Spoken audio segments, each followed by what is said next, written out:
Are you sick of your faulty electronics? Like maybe your headphones are a little scratchy, or maybe your phone charger doesn't work quite right.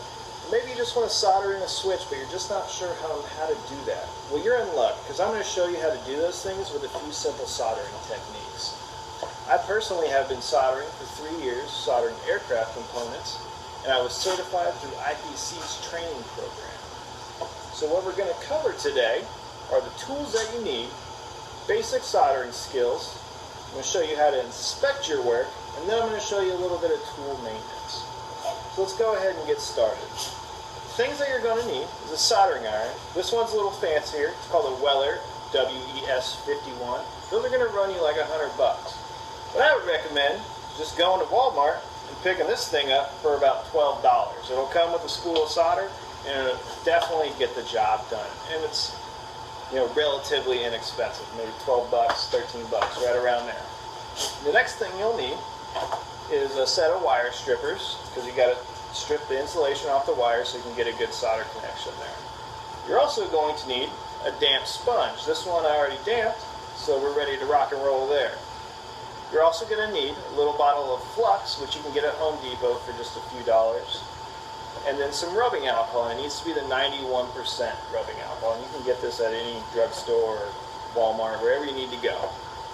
So the first things first, we need to fire up our soldering iron. If you're using one of these cheaper ones, you just turn it on and let it heat up, and then it'll rock and roll for you. But I'm setting mine here at about 650 degrees, and that'll definitely get around that range and let you be able to do these kind of things. So the first things first, we need to strip the wire. So you find the gauge that it's going to cut nicely and not cut into the wire. And you're going to slide it in there and give it a little clip. And you always want to pull off the end of the insulation with your fingers so you don't damage the strands.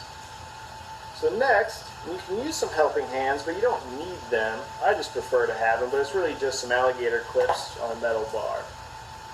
So the first thing you need to do is clean your soldering tip off. And you want to add solder to your tip, because that's going to act as a heat bridge to transfer the heat better into the wire.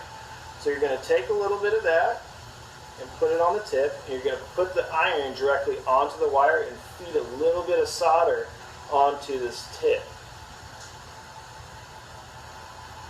So now the strands won't come apart when you go to insert it into a terminal.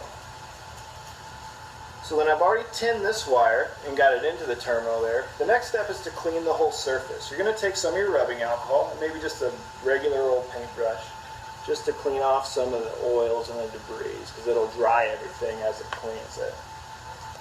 So now you're going to wipe your solder tip again and add a little bit of flux. And this flux is going to work like gasoline, and it'll make this heat transfer so much faster, because you don't want to get as less heat on there as you can onto the component.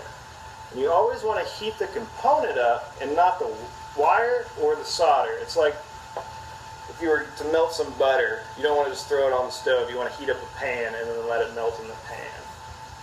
So all you're going to do is wipe your solder. You're going to add solder to your tip, and you're going to put it onto the component, and then you're going to feed the solder into it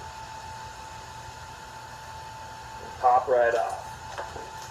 So now that you've got your wire soldered, you're going to give it just a little tug, make sure it's good, and you're going to inspect it. What you're looking for when you inspect the wire is that the solder is shiny, there's no cracks or bubbles in it, and this one's looking pretty good.